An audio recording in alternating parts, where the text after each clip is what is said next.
Hello, everyone. This is the 27th episode of the Soccernostalgia Talk Podcast.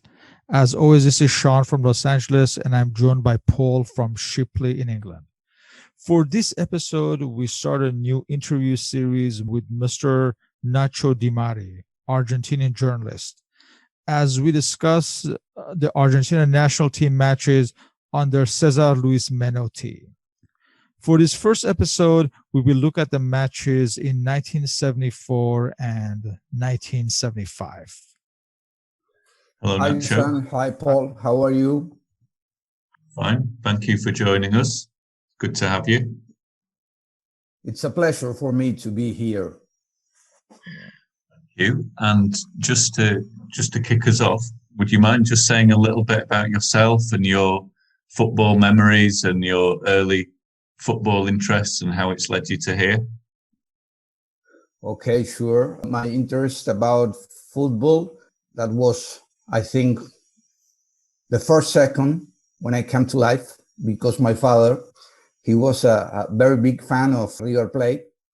And I think that he passed me, I'm sure that he passed me his ADN about River Plate. So my first memory is in 1975. He brought me to the Monumental Stadium, the stadium of River Plate. At that time, River was 18 years without being champion, but it was the most important team in the league's win. And 18 years was a lot, of course. I remember that I was 9 years old, and he took me to a match that River lost 4-1. There was a big rain, and I remember, especially because my father was very angry against the players, of course. But in that league, River finally won it and broke those 18 years without being champion. Perhaps it's my big first impression that I have in football. And from that day, I became a big fan too. I was a lot of time. I went to the River Stadium. I think that I can tell that I am a big fan, and because of that, I began when I was at school to prepare myself as a journalist. I always liked to read the newspapers, the sports news, of course, first of all, and the football in the sports. And I remember getting, when I was 8, 7 perhaps, the magazine El Gráfico, that was the most important football magazine or sports magazine here in Argentina. This year, casually, El Gráfico must have been 100 years old, but it's not anymore available, only online. And I remember reading El Gráfico, waiting all Monday nights when my father returned from work with El Gráfico.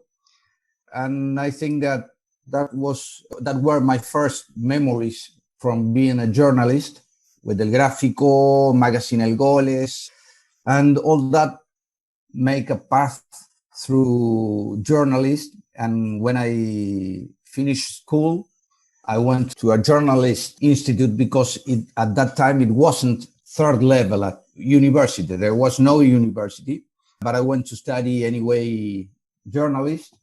And then I used to work in some magazines here in Argentina, one magazine that was called Solo Football, that's only football in English. And of course, it was only football.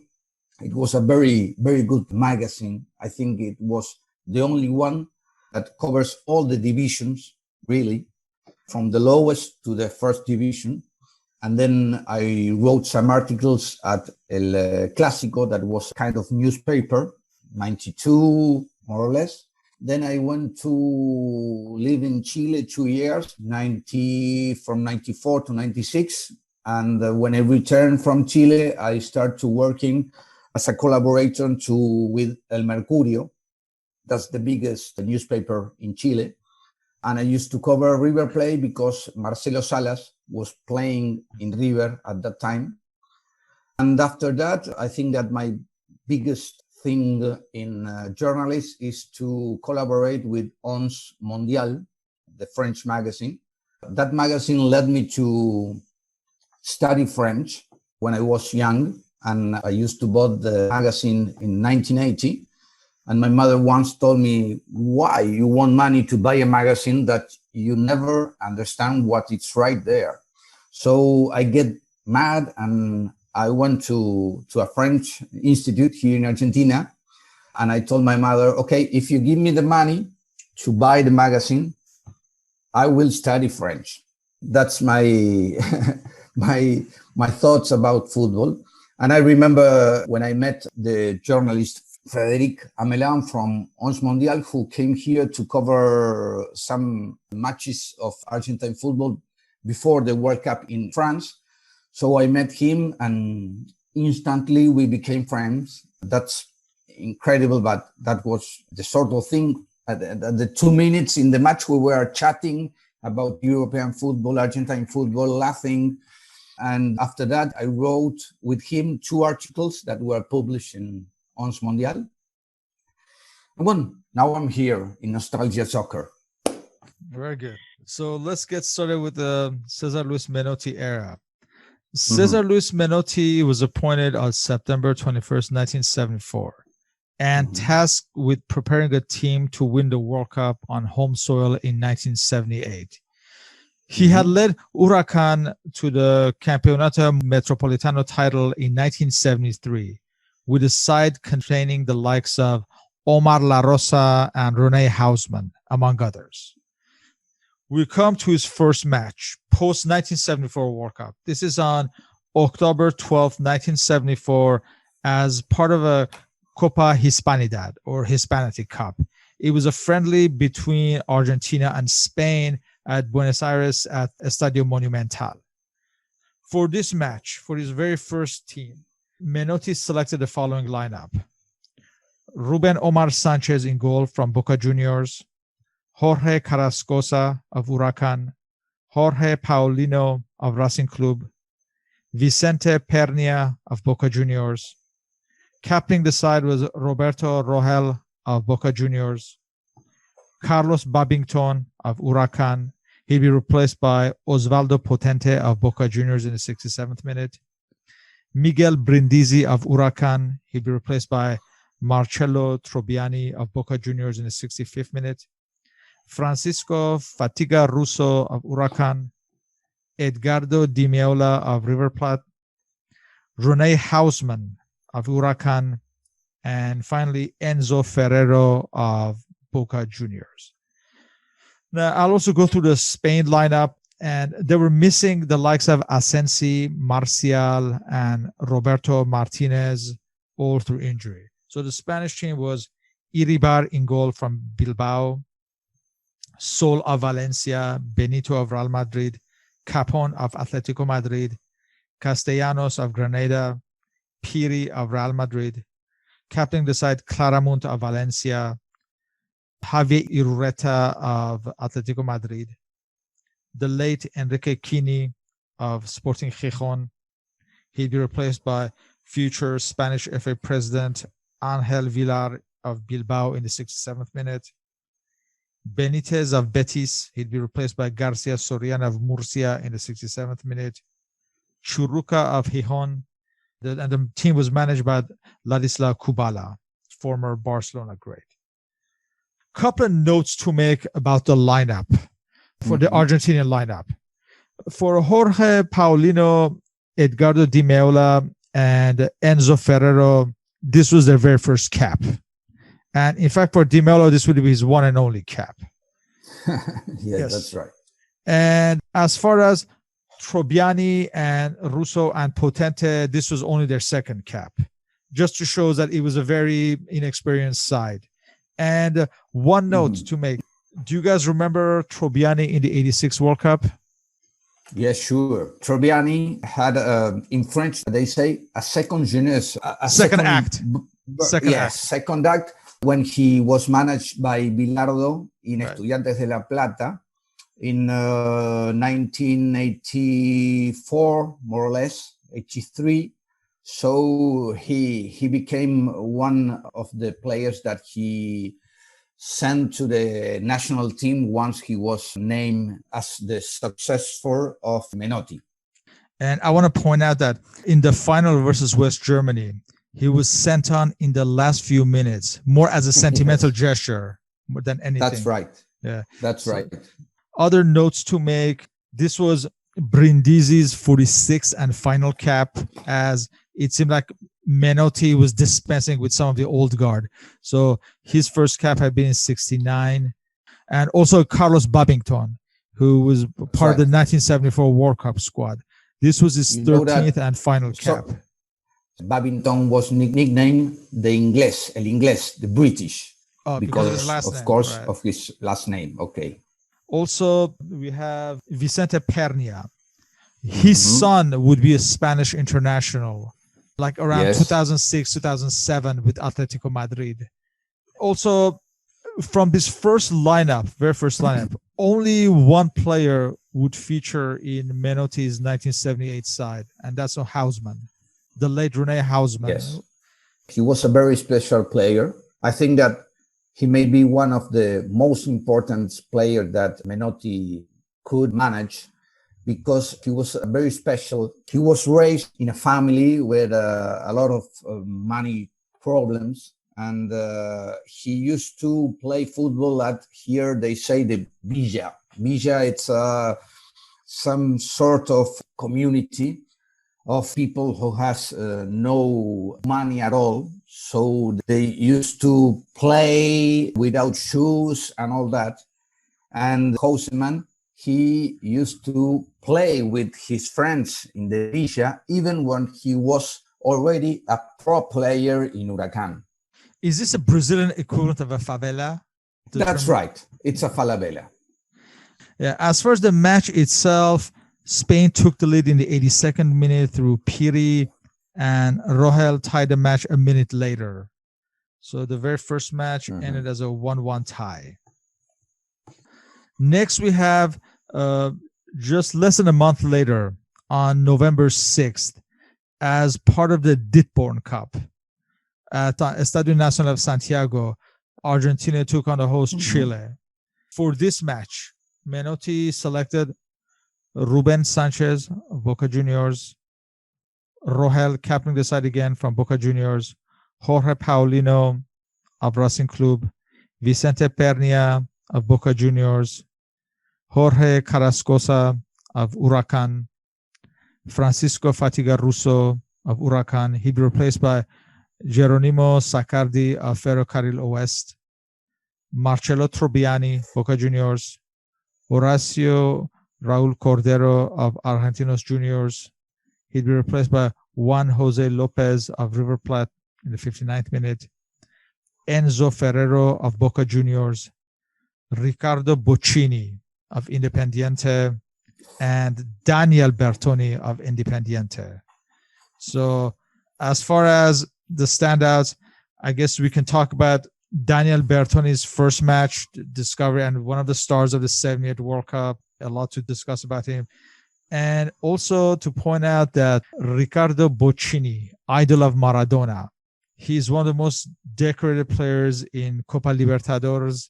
And it's a shame that he never really got a chance to be part of a World Cup squad. I know he played a few minutes in 1986 against Bulgaria, again, more as a sentimental gesture, but he would have been in his prime around this time in the 70s, at least at the 1982 World Cup. But despite the fact that he was such a talented player that Maradona idolized him, he just never really got a chance at this higher level. And that's a shame. That's right. We could make a comparison between Boccini, who was a great player in Independiente, and Alonso, Norberto Osvaldo Alonso in River Plate, also in the 70s. Yes. In the 70s in Argentina, there were a lot of very exceptional players. Number 10, like Mario Sanabria from Newell's Old Boys, Babington from Huracan, Alonso in River, Potente in Boca Juniors, also, of course, Boccini in Independiente. And Boccini and Alonso, they both have in common that they were, for example, Alonso, he couldn't make it. He was in the list from the 1978 World Cup tournament, but he could play a little couple of minutes. Yeah, a peripheral figure, the first basically. match, yes, he was injured, and Boccini, he played a little minutes in 1986, but both they were exceptional players. For this match against Chile, Saccardi and Cordero received their first caps. This as well as Bertoni. This was Juan Lopez and Boccini's second cap. And in fact, as far as Cordero, this would be his one and only cap. And Juan Lopez, this was second and final cap, and he scored in this match. Argentina won 2-0. Lopez scored in the 78th minute and Ferrero in the 86th minute. Also, Francisco Russo, this was his third and final cap. So you're already seeing that Menotti, again, even some of these news caps, some of them he's already, I don't want to say he's losing patience, or they just don't fit into his plans. You can see it already. One of the players that was the most controversial was Juan José Lopez, because he was a number 8, a right middle field in River. He was a very good player, and the press wanted to make him play.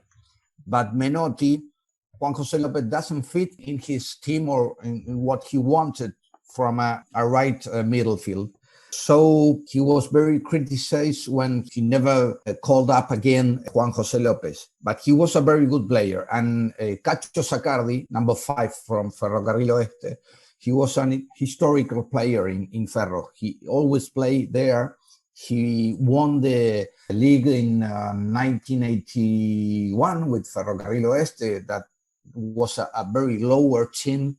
Before that, he was a very number 5 of some special things. He used to get the ball and give it immediately to or the right midfielder or the left midfield. I want to ask Paul, do you remember Pernia in their match versus Scotland in 77? No, he's not one of the players that I remember. This is from these teams, Bertoni, Houseman. There's a few that I remember, yeah. The ones who were still playing in 86. No, I was going to mention, because Pernia, I think he's the one who had a punch-up in the match versus Scotland in 1977. That was a very physical match.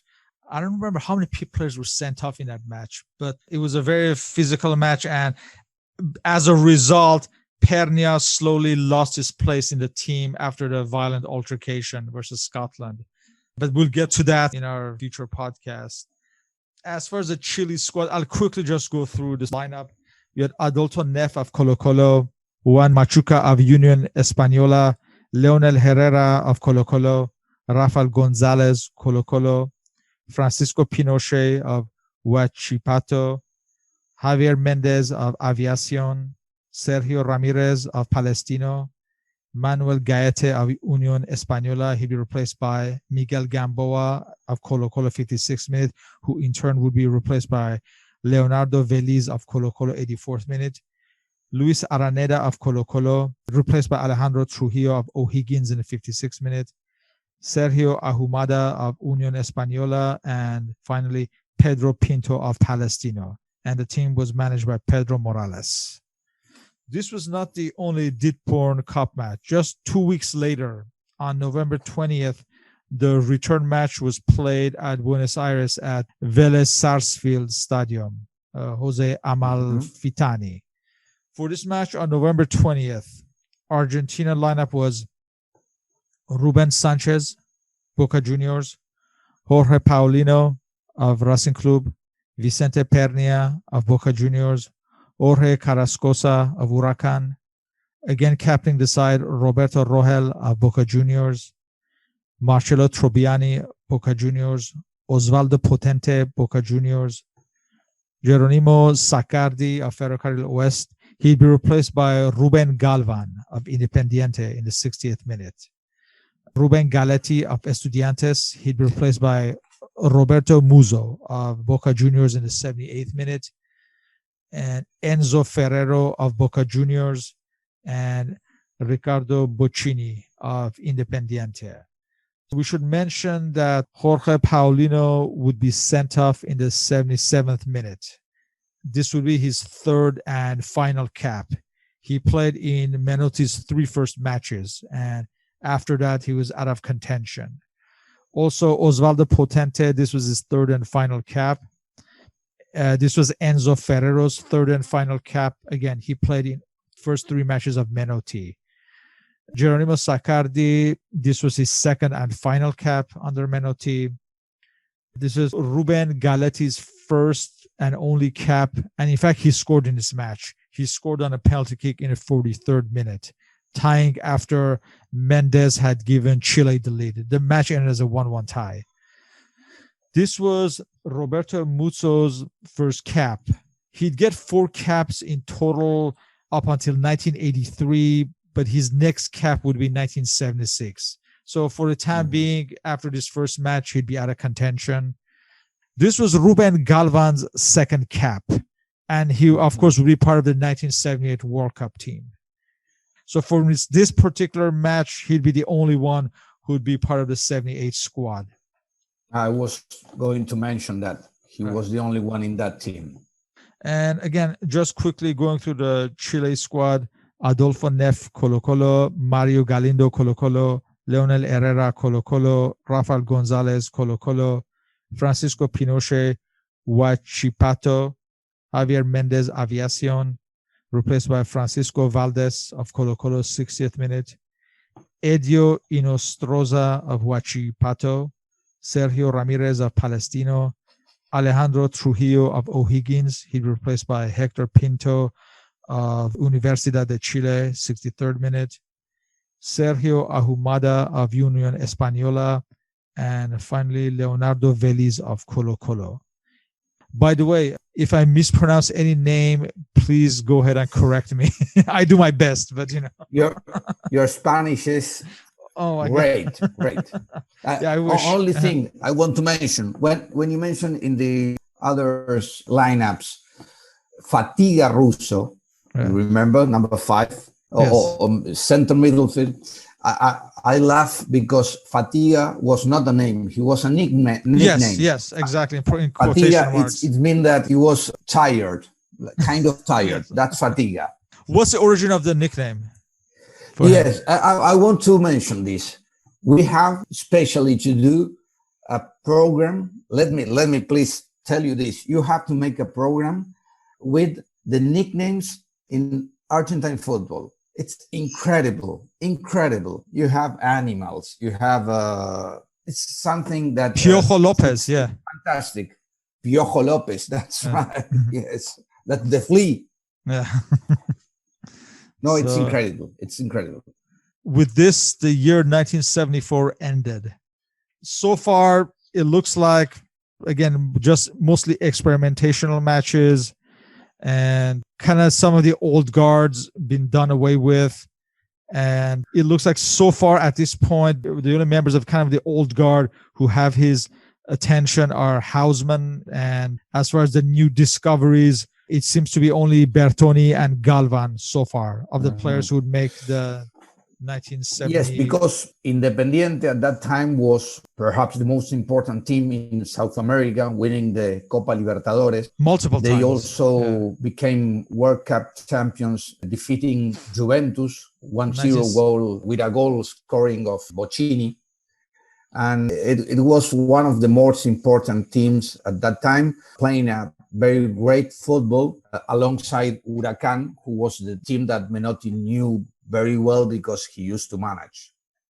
You'd notice that we haven't even mentioned Mario Kempes yet. He was a member of the 74 squad, but I guess at this point, he was out of reckoning for the time being. So the year 1975 starts with a friendly at Guyana against Brazilian side, Brazilian original selection of Goiás 11. And Argentina won that match 1-0. I was not able to find any records of this match, but the next official match for Argentina would be on June 27th, 1975, in a friendly as part of the Saavedra Cup against Bolivia. And they played at Cochabamba. Felix Capriles de Estadio. That's Cochabamba. Cochabamba, I'm sorry. Cochabamba. And I assume it has to be at high altitude. So for this match, Menotti selected an entire lineup of first caps. Let's go through the squad. You have Oscar Quiroga of Talleres, Victorio Ocaño of Talleres, Rafael Eloy Pavon of Belgrano, captaining the side, Pablo de las Mercedes Cardenas of Juventud Antoniana, Osvaldo Ardiles, earning his first cap, Instituta de Cordoba. Luis Galvan, earning his first cap, of Talleres. Miguel Oviedo of Racing de Cordoba.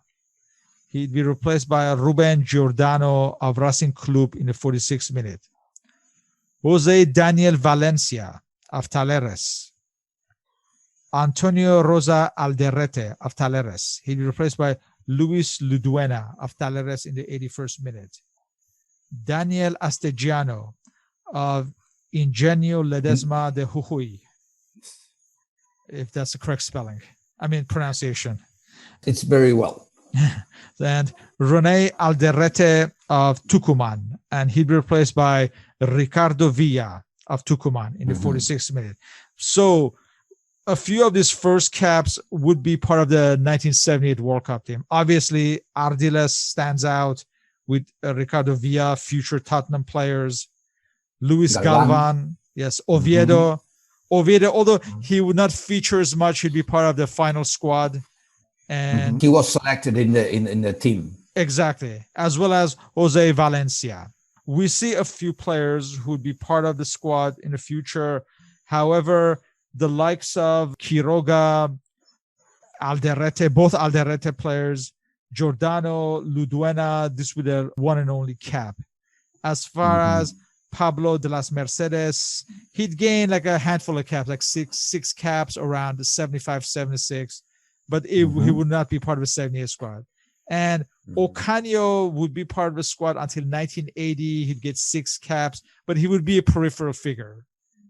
And obviously Miguel Oviedo, he'd be around until 1979. We discussed him before. So few players, but obviously the biggest discoveries are Ardiles, Luis Galvan, Valencia, and Villa for this match. That Valencia was, sorry to interrupt you. No problem. Valencia was a kind of number 10, like we talked before, Alonso Bocini. He used to play in Talleres de Córdoba.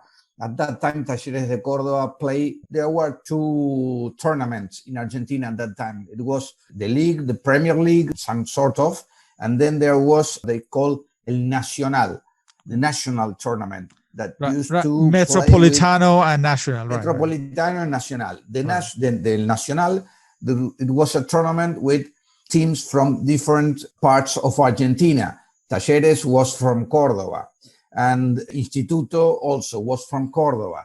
And Menotti, what he did, he tried to find players in different cities in Argentina. I mean, he has a team. They went to see matches in different parts of Argentina, in different cities, to try to discover players that were not well known in Buenos Aires.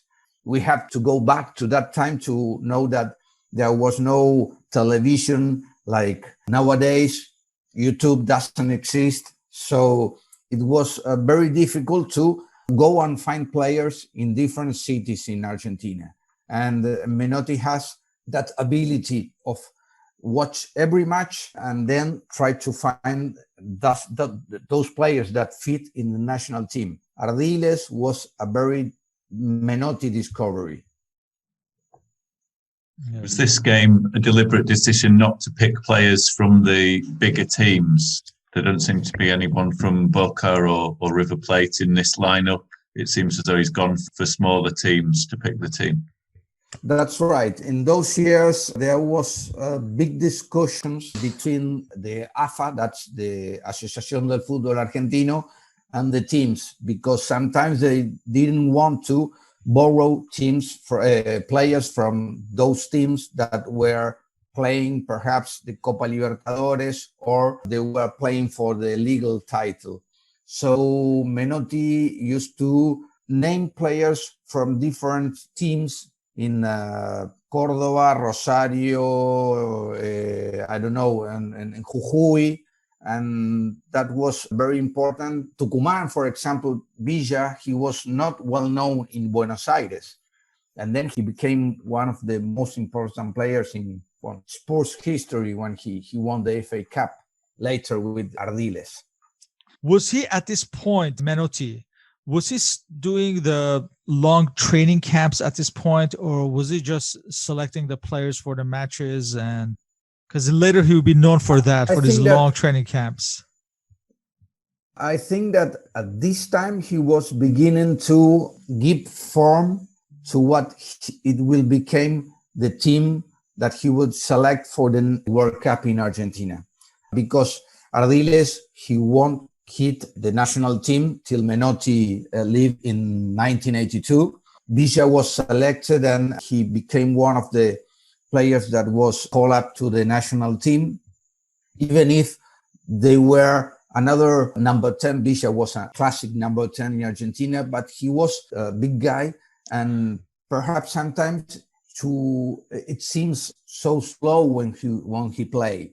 And the people prefer, or the supporters prefer at that time, Bochini, Alonso. But Menotti used to call up Villa, Valencia from Talleres de Córdoba.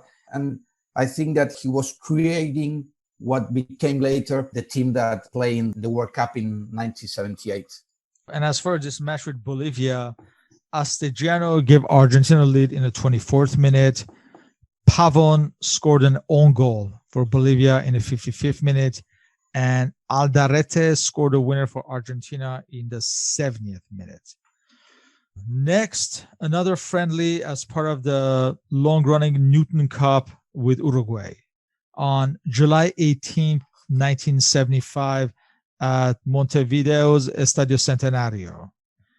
For this match, Menotti selected Ricardo Lavolpe in goal for his first cap, future Mexico manager and manager of many, many teams. Mm-hmm. And he was playing at Banfield at the time. You also have Jorge Troncoso of Vélez Sarsfield, Mario Killer of Rosario Central, Jorge Carrascosa captaining the side from Huracan, Ruben Galvan of Independiente. He'd replaced by Eduardo Solari of Rosario Central, 46 minutes. Juan Roquia of Ferrocarril West. Rene Hausman of Huracan. He'd be replaced by Jorge Valdano of Newell's Old Boys in the 65th minute. A young Valdano at that time. Very young player. Yes. Julio Assad of Vélez Sarsfield. Ricardo Bochini of Independiente. Norberto Alonso of River Plate. And Oscar Ortiz of San Lorenzo. San Lorenzo. And we should mention that returning Alonso, this was his 10th cap, actually. He'd been recalled. He was sent off in this match in the 86th minute. He started with the national team. I'm talking about Alonso. He started with the national team as far back as 1972, and his last cap would be 1983. But like you said, he would have an intermittent career with the national team. He would go to Olympique Marseille in 1976, and that would, in a way, cut off his access to the national team for a while. But he'd be back for the World Cup. But like you said, he'd always be part of a team, but not necessarily a starter for the national team. That's right. Despite his talents. That's right. Yeah. So we mentioned La Volpe. This was his first cap. He played 8 matches for Argentina and would be part of the 1978 squad.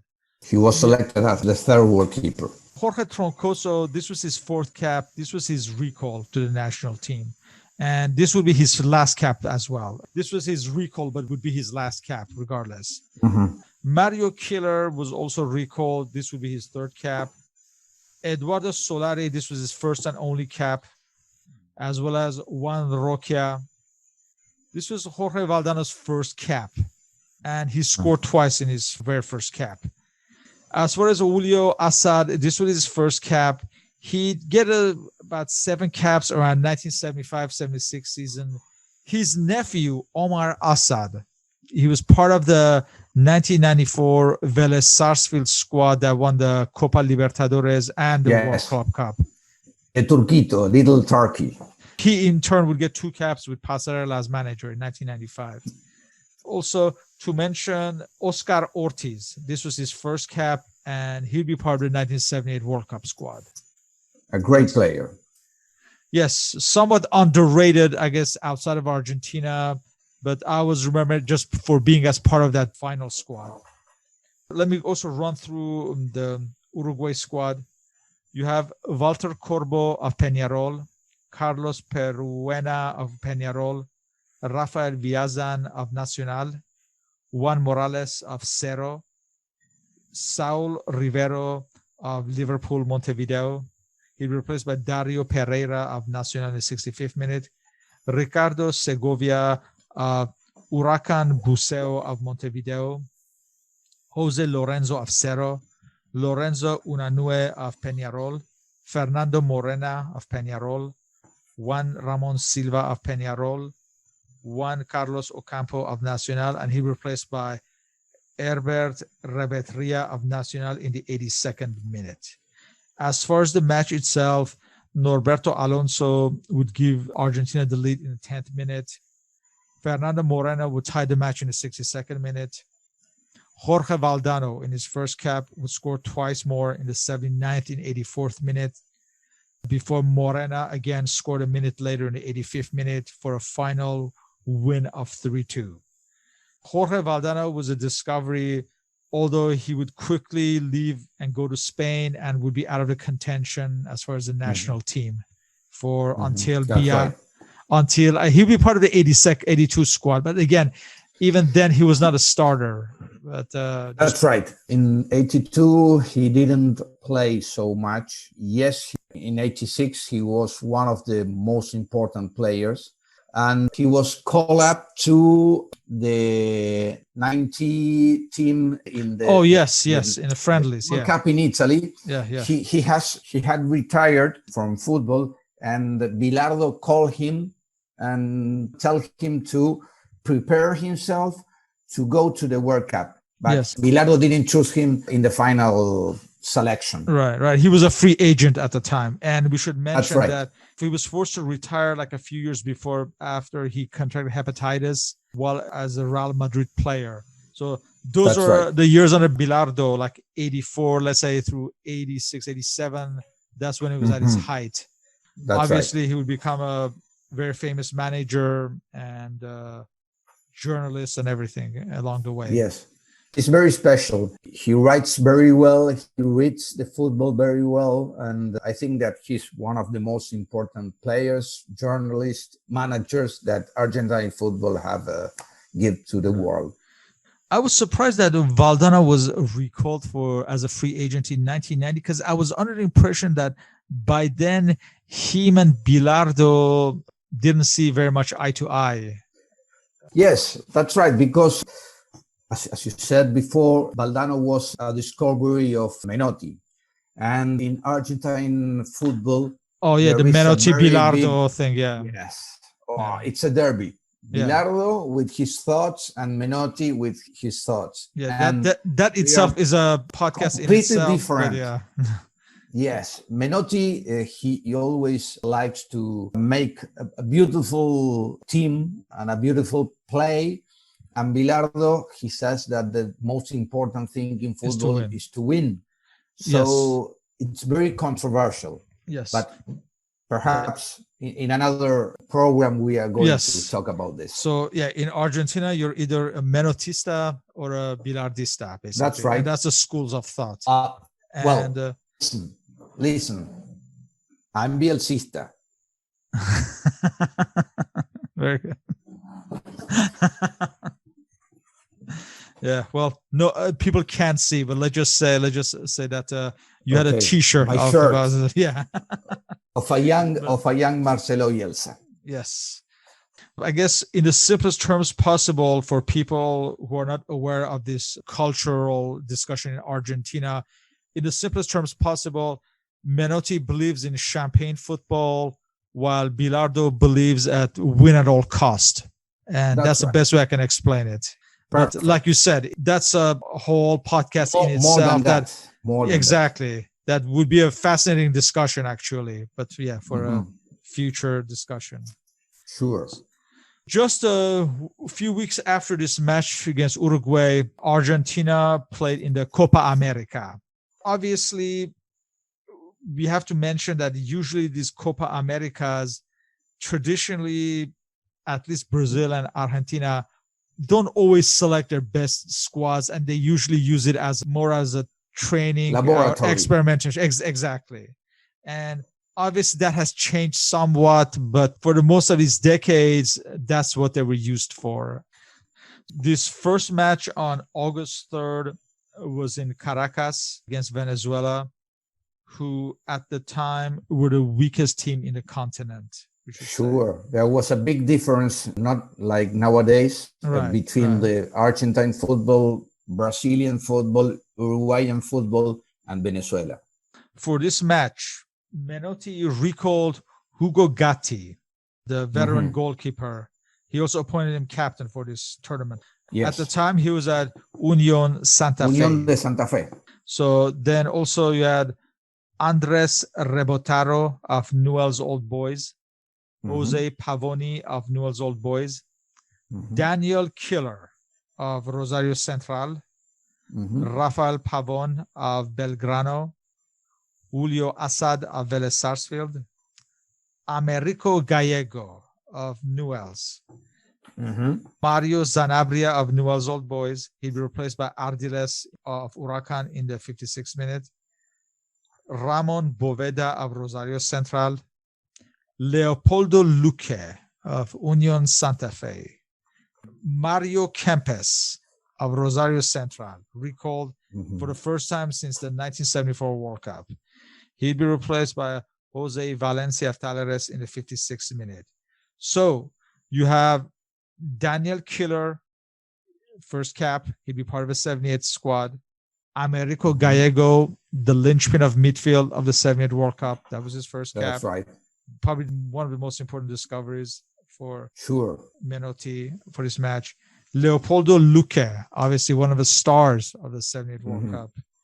Well, like I was talking before, sorry to interrupt you. No problem, go ahead. Sahan, but Luque, for example, he was at that time playing in Unión de Santa Fe. That was a team in Santa Fe, but a small team. In Santa Fe, the most important teams in Rosario are Rosario Central and Newell's Old Boys. Unión was a very small team, and Menotti looked for Luque there, and then Luque, he was by River Plate a year later and became one of the most important players also in River Plate. So he has this vision that no other manager at that time got that. So it was very important to him, naming players like Gallego, Luque, Valencia. So perhaps no other manager would be able to select those players who play nor in Boca Juniors, nor in River Plate, nor in Independiente. And also the recall of Mario Kempes is very important at this point, who become the star of the 1978 World Cup. As far as Gatti, this was his third cap. He'd been capped as far back as 1967. Yes. And he's a legendary character in Argentinian football for his longevity. And growing up, most of us just know of him just as a figure, as a legend of Argentinian football, even though, like I said, his participation with the national team was, again, sporadic at best. But yeah, he's a character in Argentinian football. As far as Rebotaro, this was his first cap. He'd get like 6 caps around the 75, 76 years. Jose Pavoni, this was his first cap. Daniel Killer, we mentioned, this would be his first cap, and he'd be part of the 78 squad. Ramon Boveda, this was his 4th cap. He'd been recalled to the national team. And obviously, Gallego, Luque were the most important first caps. And in fact, Luque scored a hat-trick in his first cap. So he scored in the 12th minute. Iriarte of Venezuela tied the match in the 14th minute. Kempes scored in the 30th minute. Luque scored in the 34th minute and the 66th minutes. And finally, Ardiles scored the 5th goal in the 86th minute. So it was a 5-1 win for Argentina away from home. Also, Mario Zanabria, this was his first cap as well. Again, there's some experimentation going on by Menotti, but you see that slowly, some of the pieces are coming together. As far as constructing the team that later became the most important team in the world. I'm assuming Daniel and Mario Killer, were they brothers? Yes, sure. There were 3 brothers, Mario, Daniel, and there was another one who used to play in Independiente, and they used to play in Newell's and in Rosario Central, who were the derby teams in Rosario at that time. Alfredo was the other one. Alfredo, Daniel, y Mario Killer. So the next match was a big match against Brazil on August 6th at Belo Horizonte in front of 80,000 fans. It was a headache, Brazil, at that time for Argentina. As far as all the physical matches or in general, because the matches against Brazil and Uruguay for Argentina are derbies, but they are very tough to play. And the supporters want to win that matches, as they say in France, coûte que coûte, cueste lo que cueste. It doesn't matter how, but you have to win those matches. And that would be reflected in the physical fight during the 1978 World Cup, but that's another story. Yes. So for this match, you had Hugo Gatti of Union Santa Fe, Andres Rabotaro of Newell's Old Boys, Jose Pavoni of Newell's Old Boys, Daniel Killer of Rosario Central, Rafael Pavon of Belgrano, Ardiles of Huracan. He'd be replaced by Mario Zanabria of Newell's Old Boys in the 57th minute, Americo Gallego of Newell's Old Boys, Julio Assad of Vélez Sarsfield, Ramon Boveda of Rosario Central. He'd be replaced by Jorge Valdano of Newell's Old Boys in 57th minute, Leopoldo Luque of Union Santa Fe, and Mario Kempes of Rosario Central. I'll also quickly go through the Brazil lineup. You had Raul Plasman of Cruzeiro, Nelinho of Cruzeiro. Remember the guy who scored a beautiful goal against Italy? Yeah. Oh, yes. Wilson Piazza of Cruzeiro, Amaral of Garani, Getulio of Atlético Mineiro, Vanderlei of Atlético Mineiro, Danival of Atlético Mineiro, Roberto Batata of Cruzeiro, Marcelo of Atlético Mineiro. He's replaced by Palinha of Cruzeiro, Campos of Atlético Mineiro. He'd be replaced by Dirceu Lopez of Cruzeiro, and Romeu of Atlético Mineiro. And they were managed by Osvaldo Brandao. So this Brazilian side was also very experimental. Not many names stand out other than Nelinho, Wilson Piazza. I believe Piazza was a part of the 1970 World Cup squad. Amaral was part of the 78 World Cup squad. But yeah, not many standouts in this Brazilian team. Assad would give Argentina the lead in this match in the 11th minute.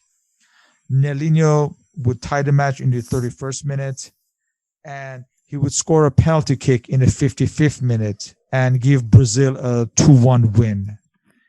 Neither nations were at full strength, but what was the takeaway in Argentina? I guess it's never just another match.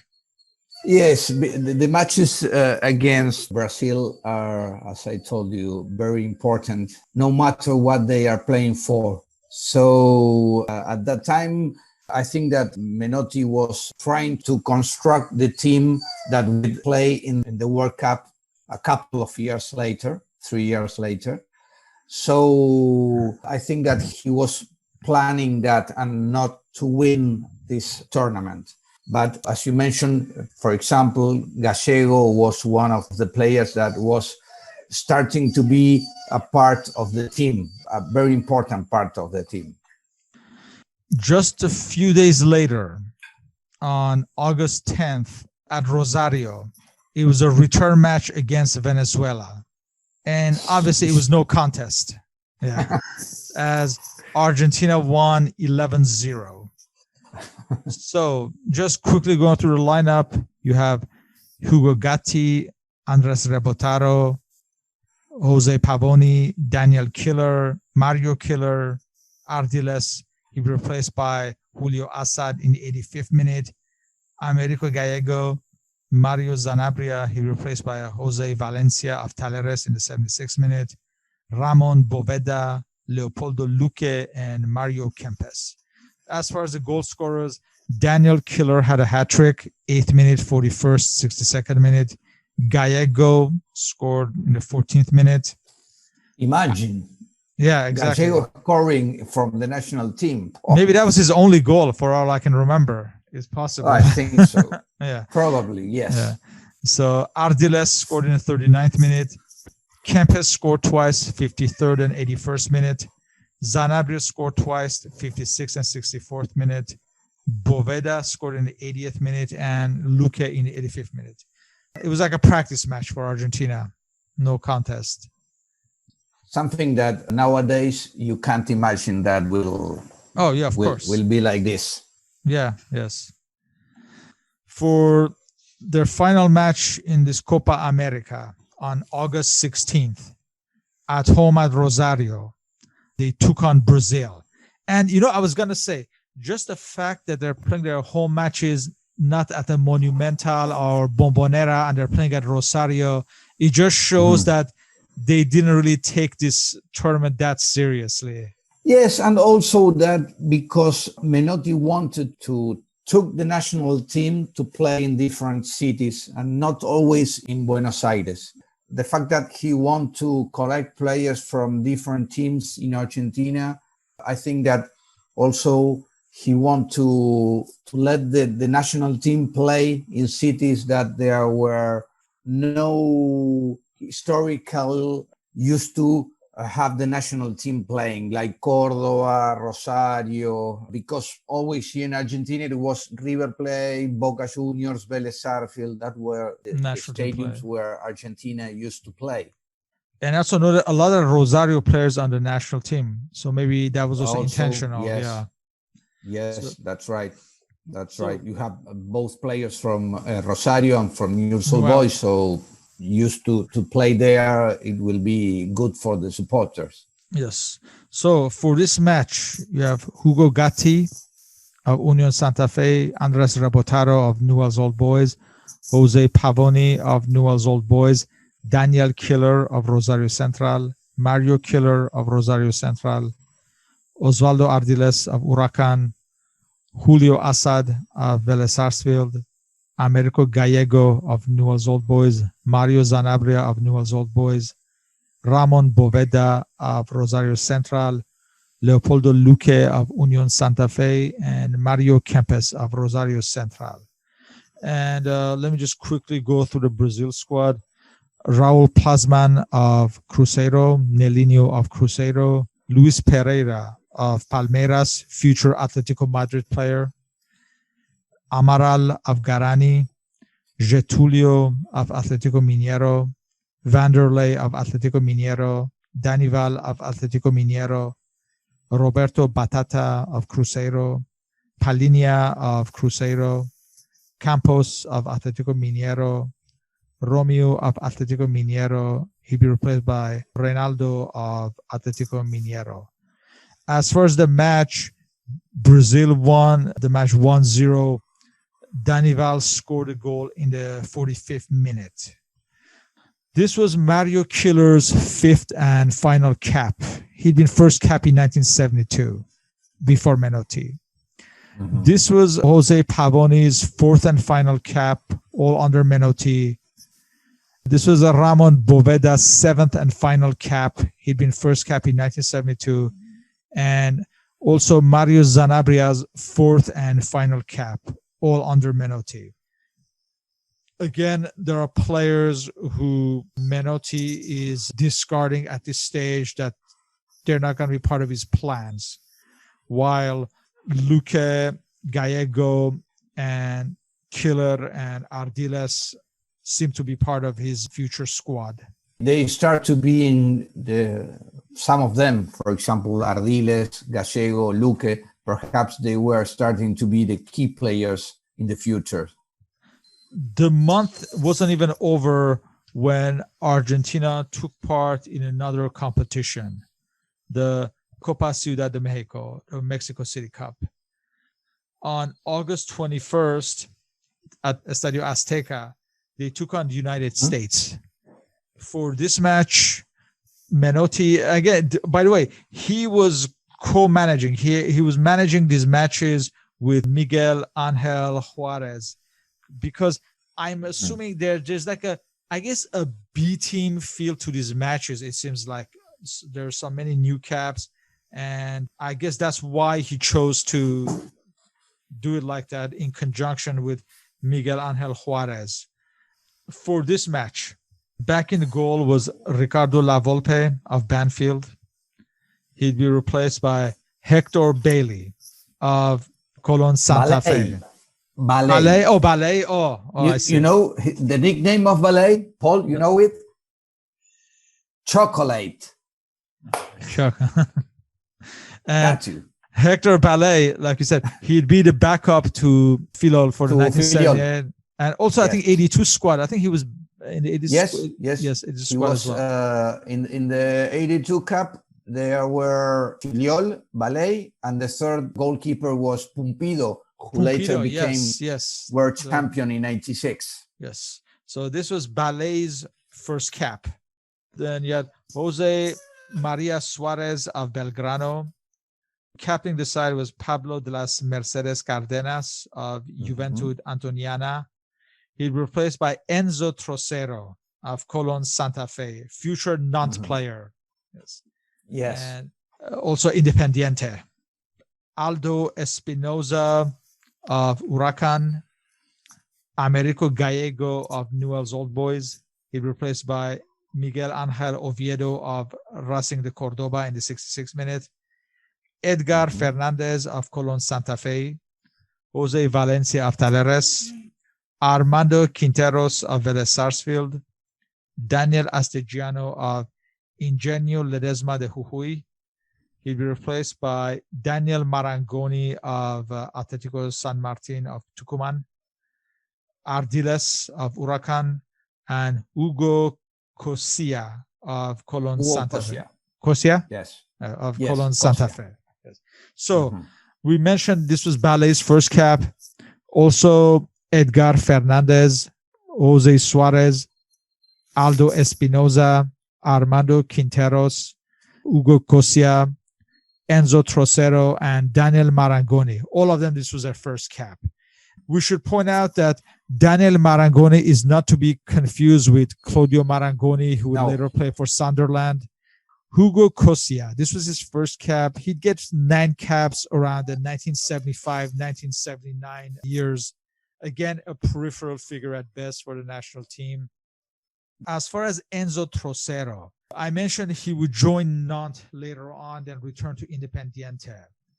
Enzo Trocero was in the running to be part of the 1986 World Cup squad. In fact, he played in all of the qualifiers. That's and right. He expressed that Bilardo had betrayed him when he caught him, because I think allegedly, according to Trocero, Bilardo had promised all the players who had participated in qualifications, who played, right, that they would be part of the final squad. To take them to the final tournament, but he didn't. So Trocero also, at that time, he was playing in Independiente. And Independiente was, at that time, one of the most important teams. And there was a rivalry with Estudiantes de La Plata. Estudiantes de La Plata was the most important team that Bilardo used to play and manage. And there was a big rivalry because Estudiantes play a la Bilardo, trying to win no matter what. And Independiente always play a very magnificent football, like Huracan, like River Plate. And it was more like a Menotti playing style. And that was very controversial. and Trocero couldn't be part of the national team in 86 and was replaced at the last minute by Jose Luis Brown, yes, who became very important in that tournament. Paul, you might remember Trocero. He was with Independiente when they defeated Liverpool in the Intercontinental Cup in 1984. Yeah, I remember he had a long career, didn't he? He Right. was around for quite a long time in and around the He also international managed, team. I think. He also managed in Switzerland, if I'm not mistaken. Yes, because his last years he used to play in Switzerland, because first he has a very good career in France. He used to play with FC Nantes. Yes. And then he came back to Argentina, and then he went to Switzerland for his last years. He managed the national team. I don't remember exactly when, but in 96, very short time, perhaps, or no, 92. I don't remember exactly when, but he was manager there. He was a very good player, Trocero, a very good defender. And no relation to Victor Trocero, who was also his teammate at Nantes, who sadly passed away. Yes, Victor was a striker, number 9, and they used to play together, in Nantes. Next, on August 28th, as part of this Copa Ciudad de Mexico, at Azteca, Argentina took on Costa Rica. So for that match, you have La Volpe, Edgar Fernandez, Enzo Trocero. He'd be replaced by Miguel Angel Oviedo in the 46th minute. Pablo de las Mercedes Cardenas captaining the side from Juventud Antoniana. Jose Suarez of Belgrano.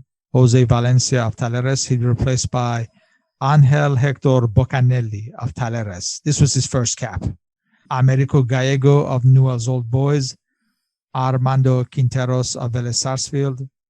Daniel Astegiano of Ingenio Ledesma de Jujuy. He'd replaced by Daniel Marangoni of San Martin Tucumán, 82nd minute. Ardiles and Cosia. So Argentina won this match 2-0, and Astegiano scored both goals in the 28th and 58th minute. I guess it was a straightforward victory. Come to think of it, this may be the first match against Costa Rica in general, but I could be wrong. Sure. I think so, yes. And we have to notice something that perhaps is that Gallego was becoming one of the most important players for Menotti.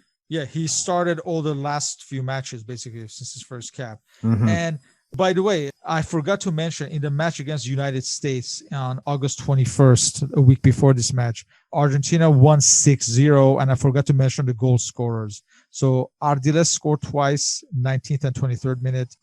Cardenas scored in the 36th minute. Cosia scored in the 50th and the 90th minute, and this was his first cap. And Valencia in the 82nd minute. For the final match of this Copa Ciudad de Mexico at Azteca against hosts Mexico, August 31st, which would also be Argentina's last match for the calendar year of 1975. You have La Volpe in goal, Suarez, Aldo Espinoza, replaced by Miguel Oviedo, 36th minute. Pablo de las Mercedes Cardenas captaining the side. Edgar Fernandez. Armando Quinteros will be replaced by Daniel Marangoni in the 71st minute. Americo Gallego. Osvaldo Ardiles. Hugo Cosia. Daniel Astegiano. Jose Valencia, replaced by Bocanelli in the 86th minute. The match would end as 1-1 tie. Ardiles would be sent off in the 79th minute. Mexico took the lead in the 5th minute through Fausto Vargas, and Cosia tied the match in the 34th minute. This match also marked the end of some players and their involvement with Menotti. Daniel Astegiano, this was his 4th cap. All of them were under Menotti. He did score 3 goals, but I guess Menotti didn't see enough to hold on to him for the World Cup. Edgar Fernandez, this was his 3rd and final cap under Menotti. Same with Jose Suarez, third and final cap, as well as Armando Quinteros, third and final cap, Daniel Marangoni, third and final cap, Aldo Espinoza, second and final cap, and Angel Bocanelli, second and final cap. After the experimentations for this year, you can see that he's just doing away with some of the players. Now, with the calendar year ended, we can make some observations about Menotti's future team. I'd like to point out, we still have not mentioned Filol, we haven't mentioned Passarella, and we haven't mentioned Tarantini, who would come to the fore later on. Yes, sure. And it's very important what you're saying, because those three players, Filiol, Tarantini, and Passarella, they became one of the most important in the World Cup 1978. Passarella will become the captain of that team. Till now, you didn't mention him. And this is very incredible. Ought to say the least, yeah. Other things we should mention are the recall of Kempes and Alonso. And I will just mention that when Kempes leaves for Valencia, for a while, Menotti decided to basically do away with him. But because he had problems up front, he had to recall him for the World Cup. And I remember that at that time, Menotti wanted to use players that play only in Argentina. Yes, because of his the training Argentine camps, tournament. Yes, that's right. So Kempes, when he was called up for the World Cup team, that was one of the latest players to join the team, because Menotti wanted to train with players that were here in Argentina. Obviously, it was more easy to do that. Right. So he prioritized those players that were playing here in Argentina. And I remember also that in 1977, he made a list of 14 players that were blocked and from transfers. Yes, I remember that. You receive an offer from a team in Europe, you have to say no because it was here in Argentina, and Menotti wanted to have it here. And that's the irony about Menotti, is that he's seen as this very open-minded, very forward-thinking manager. Yet his training camps were like the army, and this whole idea of forbidding, like putting an embargo on players' ability to transfer, it kind of is a contradiction in a way. But what's the view in Argentina about that?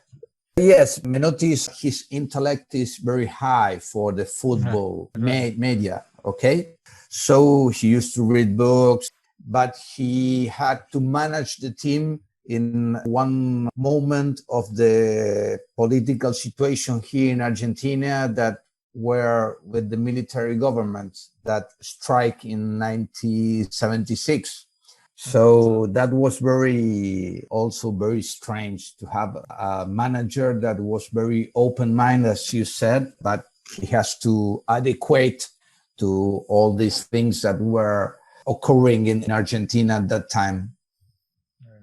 We mentioned notable absentees that would come in the future, but the important thing is the recall of Kempes. As far as the old guard, he has maintained Hausmann and recalled Kempes and Alonso. He has also maintained Jorge Carrascosa, but that would be another story later down the road that we can get to. And he would be one notable absentee for private reasons. Sure. He was the captain of the team before the World Cup. Carrascosa was the captain of the team. He managed Carrascosa at Huracán. But as you said, that's another story. And we shall get to that.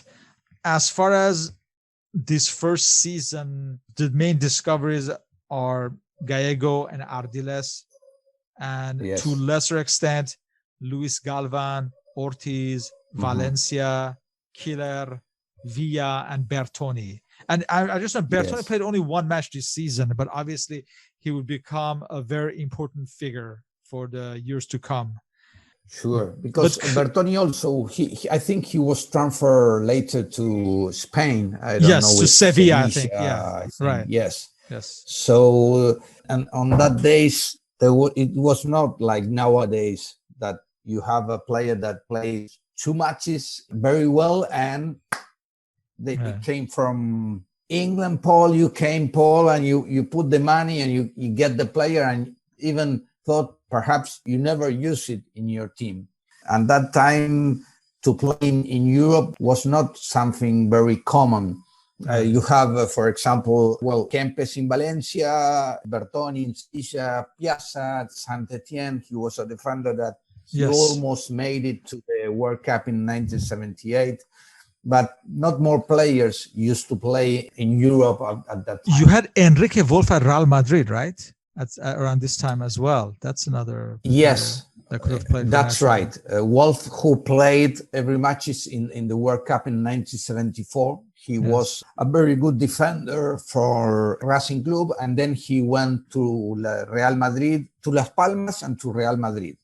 The other notable absences because of, you said, of their career in Europe are 2 goleadors, Carlos Bianchi and Delio Onis.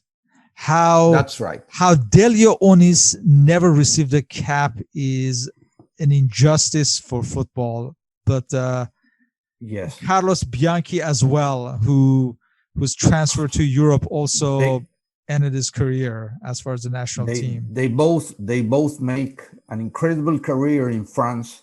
They are still one of the most important buteurs, like they say in French, strikers. Buteur or goleador, yeah. That's right. They used to play Onis in. He was at Monaco at this time. Monaco, then he went to Tours. That was a very small team. Yeah. He also became wherever he went, he scored goals. Yeah, wherever he went, he scored goals. That's incredible. And Bianchi also in Paris Saint-Germain, Strasbourg, Reims. He was one of the most important strikers. Yeah. I think to this day, Onis is the record holder for the most goals in First Division of France, like 299 goals. That's right. Yeah. That's right. So, that's right. And he never got a single cap for Argentina. But that it shows that around this time, if you went outside of your borders, the national team career was over. I mean, if you make a comparison with Germany, around the same times, let's say, Paul Breitner and Günter Netzer went to Real Madrid, and they also rarely featured for the national team. That's not even that far away geographically. But you can just imagine. I think that with Argentina, I think that was the opposite from today. Today, perhaps you have a player that used to play here in Argentina, and they never call him up to the national team until he's sold to Europe, and then they call him. You said, and who was this player? Right. Where he used to play here? Where? I don't know. For example, the goalkeeper from Aston Villa, Martinez. Right. He's not well known here in Argentina. He never played in the first division. He was sold to Arsenal when he was 16, 17 years old.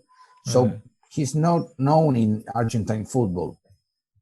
Horizons are much narrower, aren't they? I mean, Argentina didn't play any games in Europe after 1974, did they? In this season, they didn't play in Europe at all. And now they'd be playing everywhere around the world. You can see it's much a smaller world in that way. That's incredible. If you compare that football to nowadays, it's incredible because I remember, for example, Bochini, he used to play all his career in Independiente. And nowadays, a player like Bochini, I think that at the third match, he will be sent to Juventus, Milan, Inter, Arsenal, Manchester, I don't know. But he won't play more than 3 games at the level that he used to do. No, it's impossible to retain a player like him, like Alonso, Luque. There were players that if they were born nowadays, they will become strikers for example, Luque in Europe, Barcelona, Real Madrid. I assume that he will play anywhere, but not in Argentina. another thing that I notice is, let's say around this time, let's say in European countries, when there's a change of managers, more or less the backbone of the team remains very similar. They'll make some tweaks here and there as far as players for certain positions. But it seems like if you're manager of Brazil or Argentina, with every new manager, it was almost like the entire team changed because they believed in different concepts. Like you see Menotti, like how many players did he just try in this very first year? Like this team was nothing like the 1974 World Cup team. It's just a handful of players were remaining, and like every manager. I mean, around this time, I think was Lorenzo was also touted as a future national team manager, and you can imagine Juan Carlos Lorenzo, el Toto Lorenzo. Yes, and if you can imagine if he was the manager, it would be a completely different team, different players. Sure. And even in 1982, when Bilardo took the national team, he made a lot of changes. With Basile. Calling up. Basile, It's incredible. And you said, but why? Because, for example, Ardiles was still playing in high level and he was never called up by Bilardo. Right. And he was one of the most important players in 1982. But he wanted to make something completely different. Very few players remain. Yeah. So every new regime basically more or less dispenses with most of the old players and get their own players. It's just amazing to have so many new caps who just make a fleeting appearance and disappear. But again, this was experimental phase. So, and he won in the end. So I guess he did something right. So after this first year, what was the press and the public, their opinion of Menotti as far as his work? The press, I think that the most important thing that was before Menotti, there was a big disorganization. You have nothing because they used to change the managers from one year to another, from one tournament to another one. When Menotti came, he was the first national team manager to stay in charge almost 8 years. After him, Bilardo also 8 years. Then 4 years, more or less, till this 2 years or 3 years ago, that all this disorganization seems to came back to the Argentine football. But I think that the most important thing was that everybody at that time believed in Menotti because he was named as a national team when he managed to construct one of the most important teams in Argentine football history, that was Huracan in 1973. Huracan was a team that its only award is that title in 1973. And as we were talking, it was not only that they won the title, but how they won it. Playing a football that it was very incredible. It was very, good for the eyes, for the supporters. Yes. Because attractive attacking football, That's right. And the press, I think that at the time was enthusiastic about having a manager in the national team that was trying to construct the same that he did in Huracan. So he has the support. And also he has a plan that backwards, no other manager had a plan. And Menotti had one plan and he wanted to construct something. That was very important at that time. There was a big disorganization in Argentina. In the national team in 1974, there were one manager a year before, then they named another one, and the players didn't want to play for the national team because of all this disorganization. Oh, yes, you had Selección Fantasma. That's right. For example, that La Selección Fantasma was one team that was prepared only to go to play in Bolivia, in the heights of Bolivia. And they used to make a team only for that. Right. But even though in that team, there were some players that later became very important for the national team. We can see the first steps in the building of a team, but there's still much work to be done. Of course. But you have, if you mention, you have Gallego, you have Ardiles, you have Valencia, you have Rubén Galván. So there were some players that were starting to write the history of Argentine football. So, Paul, what do you think about this first couple of years ago? It's been very interesting to listen to. It's not an era that I know much about, this period between the World Cups, and obviously there's a lot of names there that we've heard with those teams, very experimental, and it's it's interesting to hear some of the ones that become much more familiar later on and are going to be World Cup winners. And it's also interesting to see how many players have come from different clubs and not necessarily the big clubs that we'd associate with Argentina and the big Buenos Aires clubs. It was interesting, Nacho saying that was part of Menotti's plan to go and find players in different areas of the country. I hadn't realized that. It's very interesting to hear that. And just to add to that, Menotti would be controversial for not selecting a senior Boca Juniors player for the 1978 World Cup. That was almost a scandal at the time. The only player that was going to be part was Tarantini, but who was out of contract at the time. Yes, he was out of contract. So he figured as out of contract in the books. In the history, Boca doesn't have any players in the national team in 1978.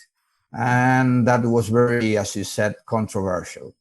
Because Boca, that team of Boca at the time was managed by Lorenzo, right? Toto Lorenzo, yes. And they used to be world champions, defeating Borussia Mönchengladbach.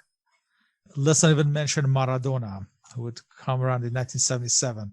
But that's also another story. Who's Maradona? Yeah. I think that we are going to speak later, but he was going to be part of the national team of the final list that make it to the World Cup. Yeah, he was part of final 40, I think. At the late minute, he was left aside. Right. Yes, he was left aside. For the upcoming years, 76, 77, there's many matches to look forward to.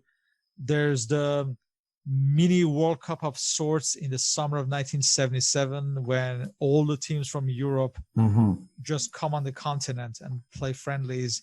That's exciting to look forward to. Yes. I remember Germany, France, Scotland, East Germany, Yugoslavia.